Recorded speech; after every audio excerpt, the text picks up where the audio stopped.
মই higher secondary failure কৰিছোঁ এবাৰ দেই আই এম ভেৰি ষ্ট্ৰেইট আৰু ফেইল কৰিছিলোঁ এটা কাৰণে বজাৰ কৰি কৰি চাইকেলখন বেয়া কৰি পেলালে মই খালি ইমান পঢ়া শুনা ল'ৰা নহয় দেই মই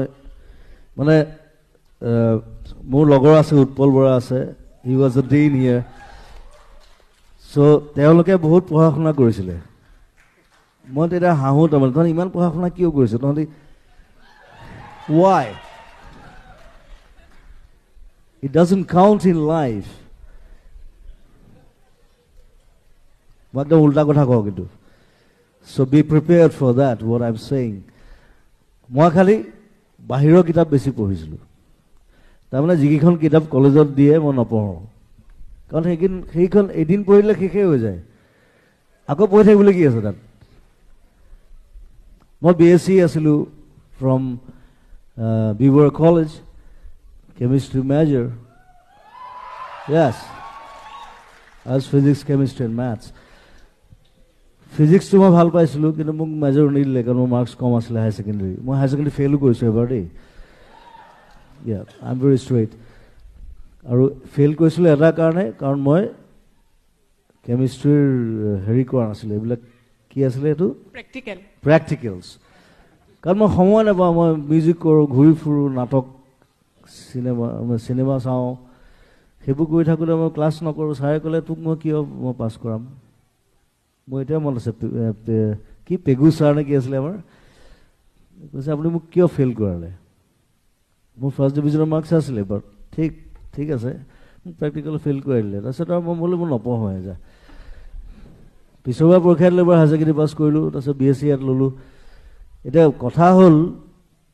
B Barooah college like chemistry department is so' strong তাহাঁতি ছানডেও ক্লাছ কৰে মই বোলো মই বাকীকেইদিন ক্লাছ কৰিবলৈ মোৰ দিগদাৰ সময় নাপাওঁ যে আপোনালোকে মোক ছানডে কিয় মাতে মই লাষ্টত আৰু ডিগ্ৰী ছেকেণ্ড ইয়েৰ ফিজিক্সৰ পৰীক্ষা দি আছোঁ পেপাৰখন ফাইল থৈ পেলাই ওলাই গুচি আহিলোঁ মই বোলো এই ডিগ্ৰীটো মোক নালাগে এইটো বেলেগ এজন ল'ৰাৰ যোগ্য তেওঁ পাব মোক কোনো দৰকাৰ নাই প্ৰিন্সিপালে মোক সুধিলে প্ৰিন্সিপালে দেখি গ'ল কথাটো মোক সুধিছিলে যে তই কি কৰিম বুলি ভাবিছ কৈছে মই মিউজিক কৰিম চিনেমা কৰিম গান গাম কৈছে পাৰিবি য়েছ আই উইল ডু ইট সেই বছৰে মই আই had the gold medal in কি এইটো youth festival in Guwahati University মোক জোৰ জবৰদস্তি গান গাইছে দেই মই তেতিয়া বাহিৰত গান নাগাওঁ আমাৰ এজন ছাৰ আছিলে Jagadish Goswami sir he is not a sir he is like our friend still our friend so' Jagadish Goswami ছাৰে মোক ক'লে যে আমাৰ ৱেষ্টাৰ্ণত কোনো নাই so' you should go' and you should sing we need a medal because Cotton is going first. So okay sir, I'll do it. মই গান এটা গালোঁ I had the gold medal. I came back and I was a hero in one night in B Borough College. And next year, it was a golden jubilee for B Borough College. And I was sitting with the principal. I was the chief guest there. So that's like the journey from a cycle.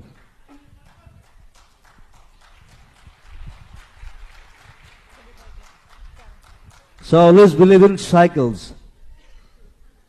wheels basically. আপোনাৰ এই সাইকেলৰ যাত্ৰা তাৰ পিছত চাৰি চকীয়াৰ যাত্ৰা এবাৰ aeroplane পালে মাজে মই আৰু এখন সাইকেল কিনিছিলো হয় আহিব আমাৰ কেম্পাছত সাইকেল আৰু এখন সাইকেল কিনলো এখন একদম পাতল অলপ দামটো বেছি এনেকে হাতেৰে দাঙি দিব পাৰি মোৰ এখন কি সাইকেল কিনি আনিলো তাৰ পিছত দেখিলো মোৰ ঘৰত যেটো ল'ৰা থাকে অৰুণ এতিয়া সি গৰিমাৰ লগত he is the chief assist there for costumes and all so সি বজাৰ কৰিবলৈ যায় এখন লৈ সি বজাৰ কৰি কৰি সাইকেলখন বেয়া কৰি পেলালে আপুনি চলাব নাপালে মানে না মই দুদিনমান চলালো তাৰপিছত মানে মই যেতিয়া চলাওঁ মই ৰাতি ওলাওঁ বাৰু বোলো চাইকেলিংটো ভাল ইটছ এ গুড এক্সাৰচাইজ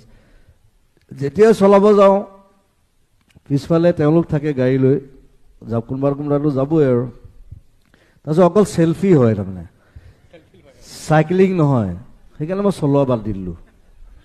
মই বোলে এইটো বস্তু মোৰ দ্বাৰা এতিয়া নহ'ব তেতিয়া হৈছিলে এতিয়া নহ'ব গতিকে চাইকেলখন বাদ দি দিলোঁ তাহাঁতি বজাৰ কৰি গৈ চাইকেলখন বেয়া কৰি পেলালে চ' উপায় নাই আৰু চ' দ্যাটছ আ sadness in my life cycle চলাব নোৱাৰে এতিয়া আৰু সেইটো জুবিন গাৰ্গ হোৱাৰ ডিছএডভান্টেজ হৈছে নেকি বাৰু অফক'ৰ্ছ ইয়া এইটো কি বস্তু সেইটো এটা ডাঙৰ প্ৰব্লেম মই কেতিয়াবা ভাবোঁ তাৰমানে কি ৱাই আই বিকেম জুবিন গাৰ্গ মইতো এইটো ভাবি পেলাই মই মিউজিক কৰা নাছিলোঁ বা গান গোৱা নাছিলোঁ বা চিনেমা কৰা নাছিলোঁ বাট এতিয়া টয়লেটত গ'লেও selfie you know' that I can go anywhere. The problem is that I can মই খালি ঘূৰি ফুৰো একো নাই ৰাতি ওলাওঁ ৰাতি মানুহ কম থাকে so but it's a disadvantage yeah of course দাদা গান এটা অকণমান গাব নেকি গান গাম জানো আজিটো গান গাবলৈ হোৱা নাই দাদা কেইদিনমান আগতে আমাৰ ইয়াতে আলচিৰিংগাত আৰণ মালিক আহিছিলে তেওঁ মায়াবিনীটো গাইছিলে তো তেতিয়া চবেই গম পায় যে মায়াবিনীটো গানটো আছে আৰু কোনে গাইছে কিন্তু আজি যদি আমি আইআইটি গুৱাহাটী শুনাব পাৰোঁ আচল মানুহজনৰ পৰা দুখাৰ ইমান মায়াবিনীটো বহুত শুনিলে মই এটা নতুন মোৰ নতুন গান শুনিম। হ'ব দিয়া আনৰিলিজড গান এটা অকণমান গাম